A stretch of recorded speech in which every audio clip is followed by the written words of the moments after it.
Hello everyone, कैसे हैं आप सब। तो ये हमारी वीडियो है कंपोनेंट ऑफ फूड साइंस का सेकंड चैप्टर क्लास 6। ये सेकंड पार्ट है। जिस वीडियो में हम आज डिस्कस करने वाले हैं डाइट मतलब आहार क्या होता है, बैलेंस डाइट मतलब संतुलित आहार, रिक्वायरमेंट ऑफ न्यूट्रिएंट्स मतलब कि पौष्टिक तत्व जो होते हैं, पौष्टिक तत्व हमें किस मात्रा में लेने चाहिए, किस उम्र में, किस इंसान को और किस स्टेज में जो पौष्टिक तत्व हैं वो बदलते हैं, उसकी क्वांटिटी, उसकी रिक्वायरमेंट चेंज होती रहती है, उसके बारे में पढ़ेंगे। और हमारा last topic loss of nutrients during cooking मतलब कि जब हम खाना बनाते हैं, जब हम खाने मतलब उसकी प्रिपरेशन भी करते हैं, तो उस ड्यूरेशन में, उस टाइम पीरियड में हमें ऐसी क्या सावधानियां बरतनी चाहिए, क्योंकि हमारा जो न्यूट्रिएंट है वो खाना बनाते टाइम पे, कुक करते टाइम पे लॉस होता है, कम होता है। तो उस टाइम पे हमें क्या करना चाहिए कि ऐसा ना हो। इस पिक्चर में दिखाया हुआ है फूड चेंजेस एवरीथिंग मतलब फूड सब कुछ बदल देता है, खाना सब कुछ बदल देता है। बिल्कुल सही बात है। हम जैसा खाना खाते हैं हमारी बॉडी बिल्कुल वैसी होती है, हम रिस्पॉन्स बिल्कुल वैसा देते हैं। मतलब जो हेल्दी फूड खाता है, जो इंसान ग्रीन लीफी वेजिटेबल्स खाता है, फ्रूट्स अपनी डाइट में इंक्लूड करता है और हमेशा भरपेट खाना खाता है, वो हमेशा खुशमिजाज होता है, वो हमेशा हैप्पी रहता है, खुश रहता है, एनर्जेटिक रहता है, उसमें एनर्जी रहती है। वो कोई भी काम करता है तो उसे ज़्यादा थकान फील नहीं होती है, क्योंकि उसने जो उसने खाना खाया है उसमें पूरी मात्रा में, प्रॉपर मात्रा में उसको न्यूट्रिएंट्स मतलब पौष्टिक तत्व प्राप्त होते हैं। तो मतलब हमारे जो मतलब हमारा बॉडी स्ट्रक्चर और हमारा मतलब ड्यूरेशन कि हम किसी काम को कितनी देर तक कर सकते हैं, वो डिपेंड करता है हमारे फूड पे, हमारे खाने पे। डाइट मतलब आहार, the food that we eat during the whole day is called our diet. ये वीडियो हिंदी में है तो मैं सब कुछ बहुत हिंदी में अच्छे से समझा रही हूँ। अगर आपको इसका इंग्लिश वर्जन चाहिए जिसमें आप सिर्फ इंग्लिश में समझ सकते हैं, तो इसके डिस्क्रिप्शन में मैंने जो है वो उस वीडियो का लिंक आपको दिया हुआ है। You are free to watch English medium video for this. तो मतलब आहार जो होता है वो क्या होता है, एक इंसान का आहार दूसरे इंसान के आहार से कभी कभी अलग होता है।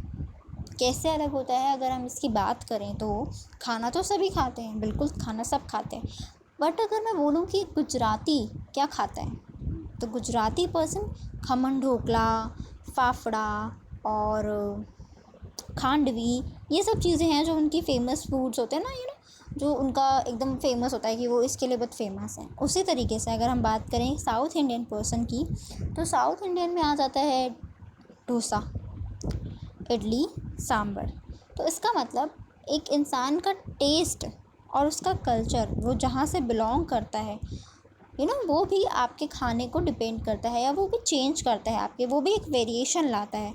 अगर हम चाइनीज़ की बात करें तो उनका खाना हमसे बिल्कुल अलग होता है। तो मतलब कि क्या है कि खाना आप जहाँ रहते हो उस पर भी डिपेंड करता है, आप किस एज में हो उस पर भी डिपेंड करता है, आप किस जगह रह रहे हो उस पर भी डिपेंड करता है, आपका टेस्ट कैसा है, आपको किस तरीके का खाना ज़्यादा पसंद है, मतलब खट्टा ज़्यादा पसंद है, मीठा ज़्यादा पसंद है, तो आप उन सब चीज़ों को अपने खाने में क्या करते हो, इंक्लूड करते हो। अब मैंने इसमें एक बात बोली थी कि हमारा जो फूड है, हमारा जो आहार है, जो खाना है, वो हमारी एज पे भी डिपेंड करता है। एज पे कैसे डिपेंड करता है, अगर आप मतलब सोचो खुद से, तो एक छोटा बेबी जो न्यू बॉर्न है, जो अभी अभी हुआ है, पैदा हुआ है, उसका खाना और आपके खाने में कितना फ़र्क होता है। आप खाते हो प्रॉपर रोटी, सब्ज़ी, दाल, चावल, आप तो सब खाते हो, पर एक छोटा बेबी तो नहीं खाता ये सब, वो तो सिर्फ दूध पीता है। वो थोड़ा बड़ा होता है तो वो सेरेलैक खाता है, फिर मम्मा उसे खिचड़ी खिलाती हैं, है ना। तो इस तरीके से जैसे जैसे हम ग्रो करते हैं, जैसे जैसे हमारी ग्रोथ होती है, हमारा फूड भी चेंज होता है। अगर आप अपनी ग्रैनी को देखो या अपनी नैनी को देखो, अपने पापा को देखो, तो वो भी खाने में जो भी इंक्लूड करते हैं वो आपके जैसा ही होता है, सिमिलर होता है, पर उसकी जो क्वांटिटी होती है, उसकी जो मात्रा होती है, वो आपसे ज़्यादा होती है। अगर कोई बड़ा इंसान है जो आपसे बड़ा है एज में, तो वो खाना भी शायद आपसे ज़्यादा खाए, ठीक है। अब मैं यहाँ पे डाइट वाली बात कर रही हूँ, आहार की बात कर रही हूँ, मैंने डाइटिंग नहीं बोला है। डाइटिंग इज़ समथिंग डिफरेंट, ठीक है। वो डाइट नहीं होता। डाइट मतलब आपका फूड, आपका खाना, आपका आहार जो आप पूरे एक दिन में खाते हो, वो कभी कभी किसी से मिलता जुलता हो सकता है और कभी कभी बिल्कुल अलग हो सकता है। ये एक पिक्चर है जो हमें बता रहा है, इसमें बहुत सारी खाने की वैरायटी है, कितना अट्रैक्टिव और कलरफुल लग रहा है। इसमें है ब्रेड, राइस, पोटैटो, मतलब पोटैटो मतलब आलू, राइस मतलब चावल, पास्ता भी है, वो भी 7 to 8 पोर्शन। मतलब सबसे ज़्यादा हमारे फूड में, हमारे खाने में क्या होता है, यही सब होता है। इसका मतलब होता है कार्बोहाइड्रेट, क्योंकि इन सब से हमें कार्बोहाइड्रेट मिलता है। तो इसका मतलब हम जो फूड खाते हैं पूरे दिन में, अगर हम देखें एज़ कंपेयर करें, तो हम सबसे ज़्यादा खाते हैं कार्बोहाइड्रेट। इससे कम अमाउंट में मुझे इस थाली में नज़र आ रहा है 5 to 8 portion fruits and vegetables का। अगर हम एक अच्छे फूड की बात करें जिसमें सब कुछ बैलेंस्ड हो, और तो वहाँ पे हम देखते हैं कि 5 से 8% जो है हमें खाना चाहिए फ्रूट्स, फल और सब्जियाँ। 2 से 3% की बात करें, 2 to 3 पोर्शन, ये पोर्शन है, परसेंट नहीं है, सॉरी अगर मैंने परसेंट बोला हो किसी वीडियो में, तो ये पोर्शन है। हमारा जो पोर्शन है वो 2 से 3 पोर्शन होना चाहिए मिल्क का, दूध का, या फिर दूध से बने पदार्थ का, या फिर मीट का, फ़िश का, एग का। अब ये जो मिल्क, डेयरी फूड और मीट, फ़िश, ये सब हैं, ये सब क्या हैं, ये है प्रोटीन्स, क्योंकि इन सब से हमें प्रोटीन मिलता है। बट यहाँ एक बात है नोट करने की, कि जो वेजिटेरियंस होते हैं, जो शाकाहारी होते हैं, जो मांस नहीं खाते हैं, मीट नहीं खाते हैं, मछली नहीं खाते हैं, वो क्या खा सकते हैं कि वो अपने खाने में प्रोटीन की मात्रा को तो अच्छा करें, लेकिन वो ये सब ना खाएं। तो वो इन सब को चेंज कर सकते हैं दाल से, मतलब पल्सेस से, सोयाबीन से, बीन्स से। इन सब में भी प्रोटीन बहुत ज़्यादा मात्रा में होता है। दाल में तो बहुत अच्छी मात्रा में, बहुत अच्छी क्वांटिटी में प्रोटीन होता है। अगर डेली 1 कटोरी दाल पी जाए तो बहुत फ़ायदेमंद होती है। अब इसमें 1 या 2 पोर्शन दिया हुआ है ऑयल का, दिख रहा है यहाँ पे, drinks high in fat and foods and sugar जो है वो हम उसे कार्बोहाइड्रेट बोलते हैं। बट ये जो बाकी है, ये ड्रिंक्स हैं और ये जो ऑयल्स हैं, ये घी हैं, ये बेसिकली फ़ैट है।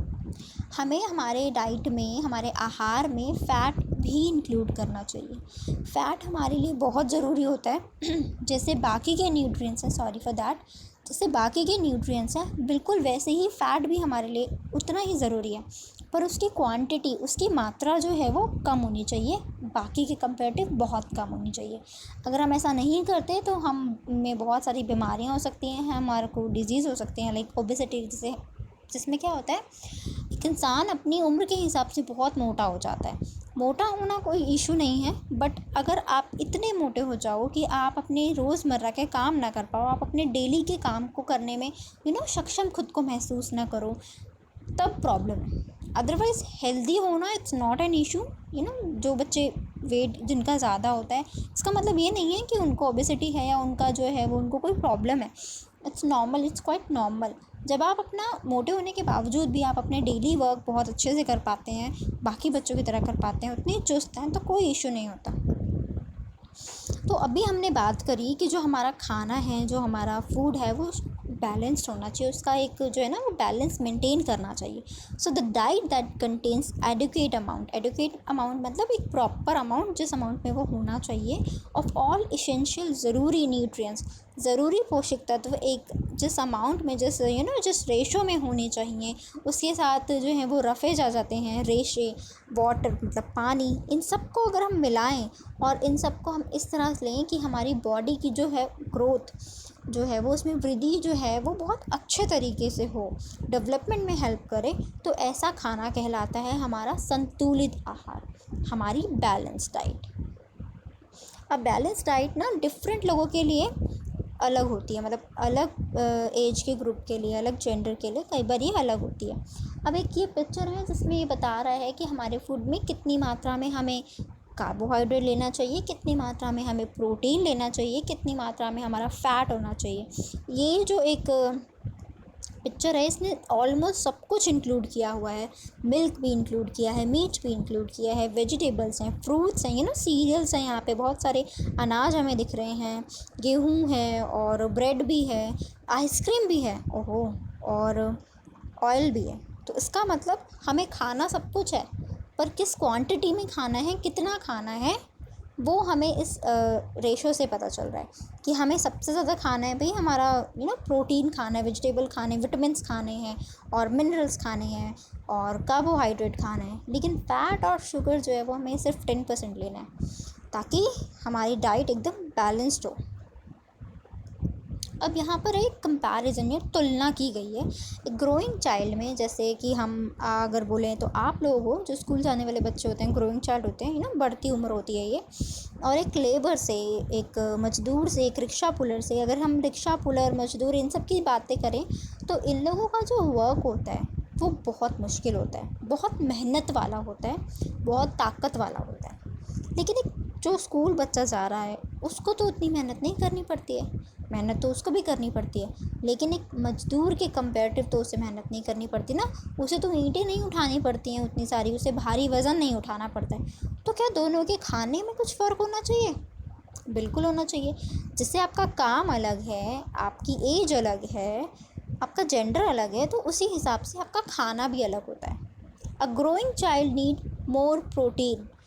एक ऐसा बच्चा जिसकी जो बढ़ती उम्र का हो उसे प्रोटीन ज़्यादा चाहिए होता है ताकि उसकी जो मसल्स हैं वो स्ट्रॉन्ग हो सके, उसमें ग्रोथ हो, उसमें डेवलपमेंट हो। जैसे जैसे उसकी एज बढ़े वैसे वैसे उसके मसल्स बढ़े, उसकी हाइट बढ़े, वो ग्रोथ करे।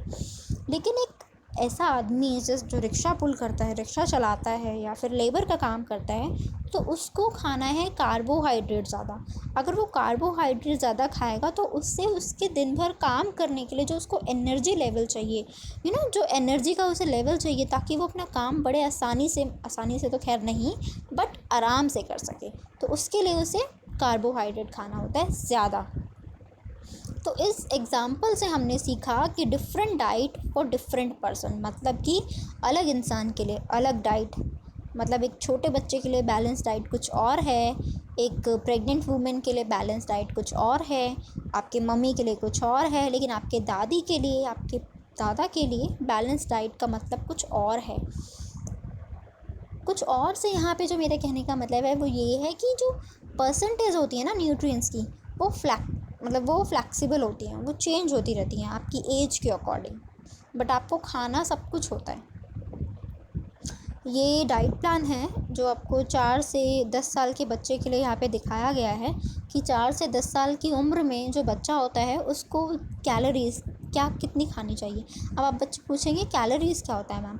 कैलोरीज़ जैसे हम अगर मीटर बोलें तो ये क्या करता है, किसी चीज़ की लंबाई को नापने के लिए, अगर हमें कोई कपड़ा मेज़र करना है, किसी के डिस्टेंस को मेज़र करना है, तो हम उसे मीटर में मेज़र करते हैं। तो उसी तरीके से जो हम खाना खाते हैं वो न्यूट्रिएंट्स जो हैं वो कन्वर्ट होते हैं कैलोरीज़ में। तो हम उसे किस अमाउंट में, किस मात्रा में खाएं, वो हमें बताता है कैलोरीज़ में कि हमें कितना खाना चाहिए। तो यहाँ पे आपको डिफरेंट दे रखा है कि कार्बोहाइड्रेट के लिए आपको 175 लेना चाहिए, प्रोटीन के लिए आपको 60 ग्राम्स लेना चाहिए, फैट्स आपका 40 ग्राम्स होना चाहिए, विटामिन सो ऑन, ये आपको यहाँ पे गिवन कि आपको किस किस क्वांटिटी में क्या क्या खाना चाहिए। So yes, please observe the picture. इस पिक्चर में है कि सम इंग्रेडिएंट्स, कुछ इंग्रेडिएंट्स लिए हैं, प्लस किया है उसको गैस और कुकिंग गैस और हीट से, तो रिटर्न में हमारे को जो मिला है वो फूड मिला है। अगर आप उस पर ध्यान दें तो आप देखेंगे कि आपके किचन में भी तो यही होता है। कोई डिश बनाते हैं, कुछ खाने की चीज़ बनाते हैं, तो उसके लिए क्या चाहिए होता है? पहला तो सारा सामान, सारी सामग्री, वो होती है इंग्रेडिएंट्स। उसमें सब इंग्रेडिएंट्स, सब कुछ आ गया इंग्रेडिएंट्स में। दूसरा आपको चाहिए होता है गैस, तो गैस, कुकिंग गैस या फिर थोड़ी सी गर्माहट या चूल्हा, कुछ भी, तो दोनों को मिला करके हम बनाते हैं हमारा खाना। पर कई बार क्या होता है, हम खाना तो बहुत अच्छा खाते हैं, बहुत अच्छा, मतलब मैं यहाँ पे उसके महंगे होने से या उसके किसी रेस्टोरेंट से आए हुए या टेस्ट की बात नहीं कर रही हूँ, मैं अच्छे की बात कर रही हूँ, न्यूट्रिएंट्स में, मतलब पौष्टिक फूड खाते हैं, पौष्टिक आहार खाते हैं। पर फिर भी कई बार जब हम खाना बनाते हैं, खाना पकाते हैं या उसकी तैयारियाँ करते हैं, तो उसमें से बहुत सारे न्यूट्रिएंट्स हम खो देते हैं। अब वो क्या होता है, क्यों होता है, ज़रा आप सोचिए कि ऐसा क्या होता है कि खाना पकाते पकाते उसके पौष्टिक तत्व कम हो जाते हैं। तो यहाँ पे कुछ पॉइंट्स दिए हुए हैं, यहाँ पे कुछ उसके सोल्यूशन दिए हुए हैं, प्रिकॉशंस दिए हुए हैं, सावधानी दी हुई है कि आपको क्या सावधानियाँ बरतनी होती हैं जब आप खाना पकाते हैं या उसकी तैयारी करते हैं। नो रिपीटेड वॉशिंग, मतलब बार बार नहीं धोना चाहिए। किसी भी दाल को, किसी चावल को अगर हम बार बार धोते हैं तो उनके अंदर जो मिनरल्स होते हैं, जो विटामिन्स होते हैं, वो अगर वो मतलब जो वाटर के अंदर वो डिज़ोल्व हो जाते हैं, मिक्स हो जाते हैं। कई बार क्या होता है ना, जो रॉ फूड होता है, मतलब कच्चा खाना होता है, उसमें मिनरल्स और विटामिन्स ऐसे होते हैं जो पानी में घुल के पानी के साथ बह जाते हैं। तो अगर हम उसे बार बार धोएंगे रगड़ रगड़ के, तो हमारे गंदगी तो जाएगी, लेकिन उसके साथ साथ हमारे जो न्यूट्रिएंट्स हैं वो भी चले जाएंगे। तो हमें बहुत ज़्यादा मात्रा में नहीं धोना चाहिए, सिर्फ इतनी बार धोना चाहिए कि हमारा जो खाना है उस पर अगर डस्ट है तो वो साफ़ हो जाए। दूसरा पॉइंट है, don't wash and peeled vegetables and fruit. Peeled मतलब छिला हुआ होता है बच्चे, तो आपको छिली हुई वेजिटेबल्स और छिले हुए फ्रूट्स को धोना नहीं चाहिए। प्रोसेस ये होता है कि पहले आप किसी वेजिटेबल्स को या फ्रूट को अच्छे से, बहुत अच्छे से धो लो, उसके बाद उसे पील करो, उसके बाद उसे छीलो, तो उसके जो न्यूट्रिएंट्स हैं वो जल्दी ख़राब, मतलब जल्दी लॉस नहीं होते। Next is don't remove thick peel from vegetables. Thick का मतलब होता है मोटा, और पील मतलब उसका छिलका। तो हम जब किसी सब्ज़ी को छीलते हैं या किसी फल को छीलते हैं तो हमें इतना नहीं छीलना उसको कि उसके न्यूट्रिएंट्स ही गायब हो जाए। मतलब कई बार बच्चे क्या करते हैं, अगर खीरा छीलने बैठते हैं तो इतना मोटा मोटा उसको छील देते हैं कि ऐसा लगता है खीरे का आधा पोर्शन तो बस कूड़े में चला गया। तो हमें किसी भी वेजिटेबल को और किसी भी फ्रूट को पील करते टाइम पे, उसका छिलका उतारते टाइम पे बहुत केयरफुल होना चाहिए। Next is don't cook at very high temperature. See this is showing very high. तो आपकी जो कुकिंग गैस है वो बहुत ज़्यादा हाई नहीं है, लेकिन आपको जो खाना बनाना होता है उस टाइम पे बहुत ज़्यादा, अगर हम उसे हाई पे बनाएंगे ना, हाई फ्लेम पे बहुत तेज़ गर्म आंच में पकाएंगे, तो खाने के अंदर जो प्रोटीन है या जो विटामिन्स हैं वो कई बार क्या होते हैं, लॉस हो जाते हैं, मतलब गायब हो जाते हैं। क्यों गायब हो जाते हैं? क्योंकि वो डिस्ट्रॉय हो जाते हैं। बहुत ज़्यादा गर्म खाने, मतलब बहुत ज़्यादा गर्म पानी में अगर हम सब्ज़ी पकाएं या बहुत ज़्यादा गर्म आंच में अगर हम सब्ज़ी पकाएं तो ऐसा होता है। और कई बार हम क्या करते हैं, बहुत ज़्यादा पानी अगर हम इस्तेमाल करते हैं खाना पकाने में, तभी भी ये प्रॉब्लम आती है। क्योंकि अगर पानी एक्सेस में होता है तो उसको हम बाद में क्या करते हैं, उसको हम ग्रेवी से बाहर निकाल देते हैं।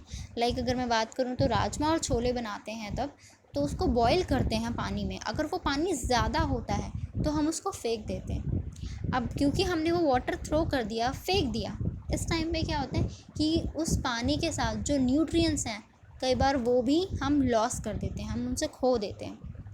तो ये कुछ टिप्स थे एंड ये कुछ प्रिकॉशंस थे जो आपको कुकिंग के टाइम पे ध्यान रखने होते हैं, ताकि आप जो न्यूट्रिएंट्स खाना चाहते हैं जिस फ्रूट से या जिस वेजिटेबल से, वो आपको प्रॉपर क्वांटिटी में मिल सके। So yes, it was our today's video. अगर अच्छा लगे तो प्लीज़ लाइक ज़रूर करना, सब्सक्राइब करना इस चैनल को। सब्सक्राइब करते ही आपको जब भी मैं नया वीडियो अपलोड करूँगी तो आपको उसका नोटिफिकेशन मिलेगा। अगर आप बेल आइकन पे क्लिक करते हो तो नोटिफिकेशन मिलेगा और आप इस वीडियो को तब देख पाओगे जो मैं नया वीडियो अपलोड करूँगी। और अगर आपको कोई डाउट है, कोई कोई क्वेश्चन है, तो प्लीज़ डू कमेंट्स। अगर आप कमेंट्स करके अपने डाउट क्लियर करना चाहते हो तो यू आर वेलकम। एंड जब तक ये जो है मतलब कोरोना वायरस जो है वो बहुत ज़्यादा स्प्रेड हो रहा है, तो तब तक मैं रिक्वेस्ट करूँगी स्टूडेंट्स से, बच्चों से, उनके पेरेंट्स से, फैमिली से, सबसे ही कि प्लीज़ अपने घर पे रहिए, बाहर मत जाइए। जब तक बहुत ज़्यादा ज़रूरी ना हो प्लीज़ बाहर मत जाइए। थैंक यू सो मच, आपने इस वीडियो को देखा, और अगर अच्छा लगा हो तो प्लीज़ लाइक ज़रूर करना।